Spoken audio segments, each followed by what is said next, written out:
Alright guys, welcome back to the channel. Been putting off making this video and doing this whole process for quite a while here. Um, the Dakota had originally blown up on me in Phoenix when I tried taking it down there in the summer. It was like 117 degrees and I didn't have some cooling things squared away, and the turbo wasn't tuned right, and it just about 230 degree coolant temps and 1400 degree EGTs cracked a piston on me. So after that happened, I got it back here and I went ahead, and the only thing that I had just laying around at the time was one of my original engines out of my first Jetta. But the block had 350,000 miles on it. So I knew it ran, but it needed a head. So I took the head off of the engine that blew up and I put it on that block and we threw it in here. And I've got about 10,000 miles on this engine. And honestly, it has really performed well. I'm overall super pleased with just throwing something together.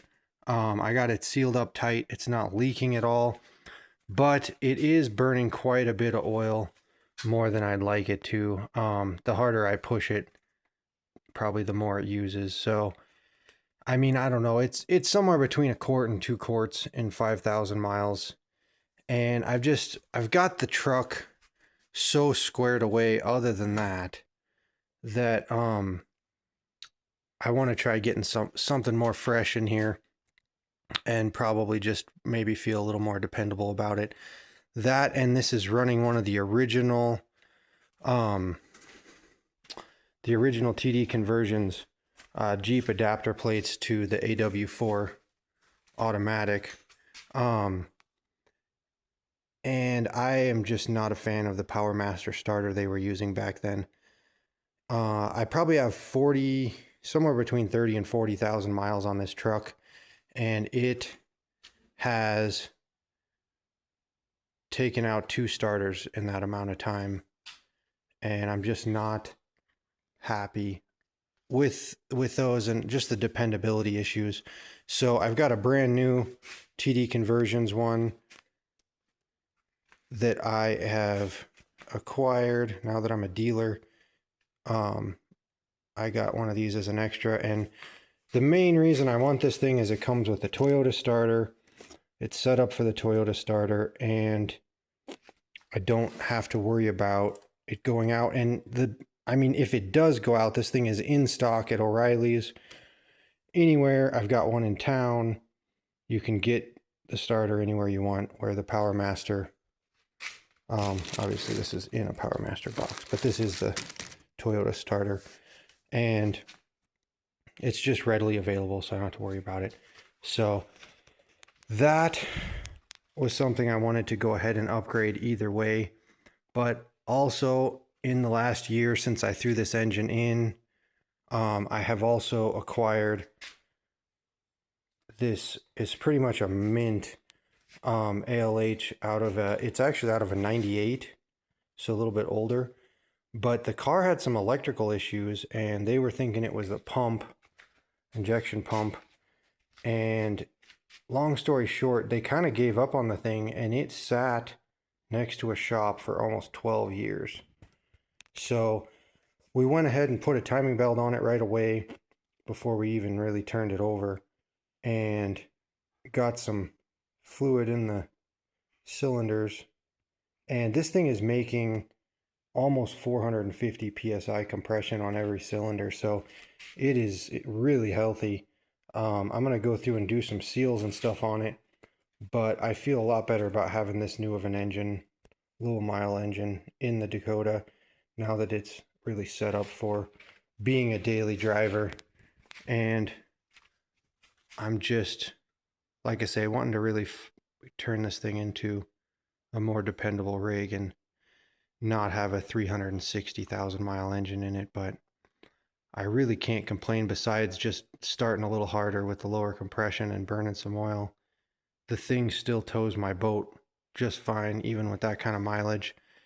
And it'd still be a great engine. I probably won't even mess with it and just put it in something else. But we're going to go ahead and get it torn out and start moving all the parts over until just get all the parts ready so we can put them on this other engine and be ready to go. So we'll go ahead and get started with it. All right, got the engine pulled out there. I kind of quit putting the whole process in my videos. Just this winch I use it on the ceiling is pretty loud, and honestly I've just had a terrible time trying to make any music work good with my videos or anything else. So I don't know, maybe I'll try harder when I'm bored or something, but I'm just trying to get the videos, the information out to you guys. So I do really love the V8 engine bay for space, because I've got the AC still hooked up, power steering still hooked up. Pretty much just tuck everything off to the side and lift this thing right out of here, and I got just enough clearance, even with how stupid tall this truck is, that I can slide the truck back and get it out. So over here I got both of the engines out. Here, just swapping parts over. The old one is pretty much got everything removed off of it. I hadn't really gone over any of the upgrades I'm going to do while I'm working on it, but just swapping over all the oil lines and all the little things there, and getting the new adapter plate set up. Old one's still over here on there. The original TD conversions plate. So get this new one. I've got a new torque converter, or a new flex plate to go on as well. And yeah, it's real close to slapping it back in there. So it should be pretty quick change out there. I haven't really gone over the turbo or anything else because I don't know how everything's going to fit. I have a brand new GTC2262 to put in this truck now, just because I've played around with the GTC1549 and it is an awesome turbo, but the 2262 can get me just a little bit more of what I'm looking for, especially in this big of a truck. It'll make it a little easier to tow and everything. So I've got the tuning already set up for it, so it's pretty easy to just stick with stuff I've already got set up. So that way it'll match the Toyota's tuning and everything for close to 250 horsepower. So I'm going to need to put head studs in this. I'll probably do that afterwards. I'm just going to swap one out at a time. And I did have to get a new GTC 2262 for this guy, so we're going to go over getting that put in there. The one I had in the Toyota, we just kind of welded it together funny, and it just, there's not enough clearance for it in this truck. I'm not even sure which manifold I'm going to be able to use yet.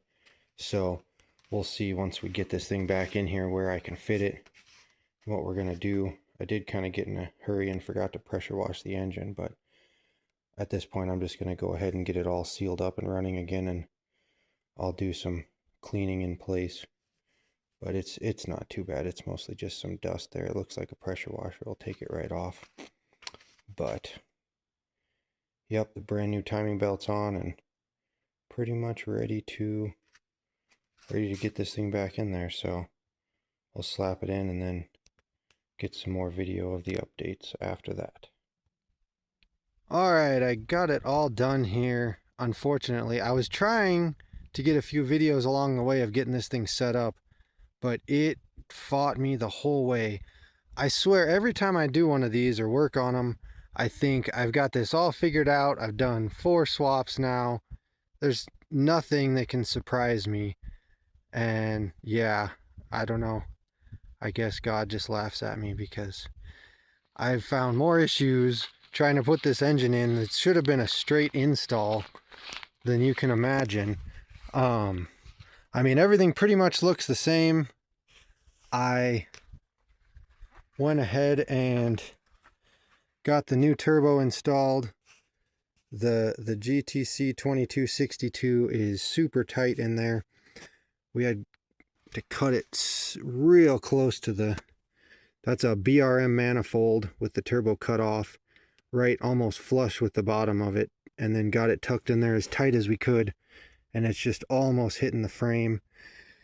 And unfortunately we got that in there, and I had clearanced it for the starter, but the turbo wasn't fitting exactly right, so we thought we could clock it, you know, 2 or 3 degrees in and be fine. Well, it was hitting the starter then with the starter bolts on that new adapter plate, so that didn't work. We ended up we actually drilled new holes for the starter.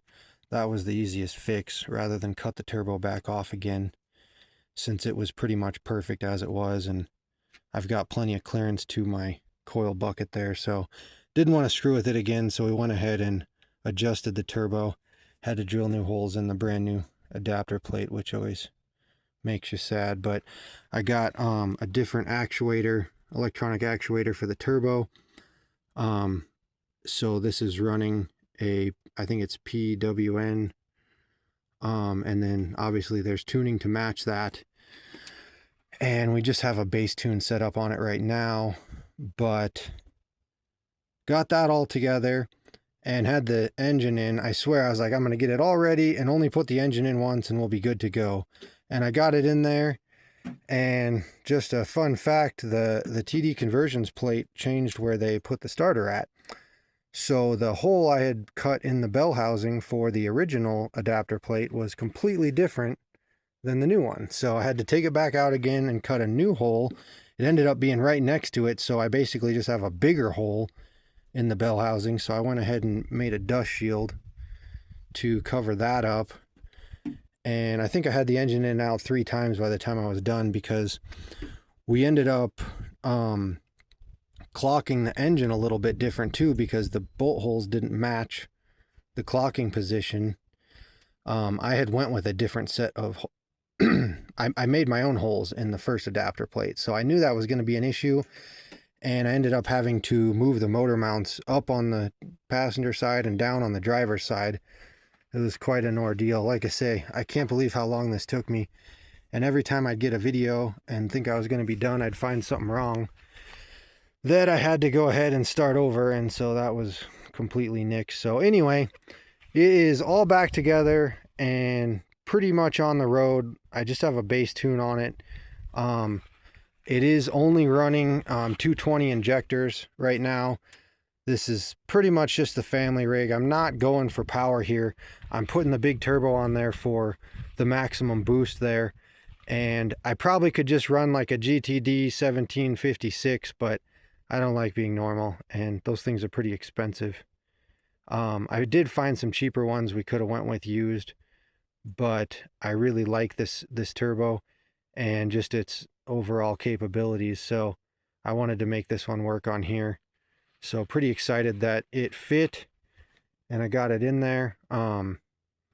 So I'll have some more videos to follow, but I did get a little bit of a clip here of just how fast this thing spools up. I don't know what the GTD1756 is like, but this thing will start making boost at 1200 RPM, and it just blows me away that it can almost, it can't be more than 300 RPM slower than the GTC 1549, and it's like almost 3 times the size. It just, I can't believe it, but I'm just going to keep using it because I love it. Unfortunately, they're pretty hard to find though, so I don't know if I can really help you get another one. There were a few for sale online in the States for some reason. I don't know why, because they only really had these things in Finland, or at least in the UK. So pretty hard turbo to get, and I don't know that I'd recommend it just because you can't get replacement parts for them either, but I just really like this turbo, so I wanted to go with it. So anyway, I got this thing put together and it's in here, and I got a little video for you here at the end to show you how it's spooling up, and then yeah, I'll have more videos to follow. So here's that clip.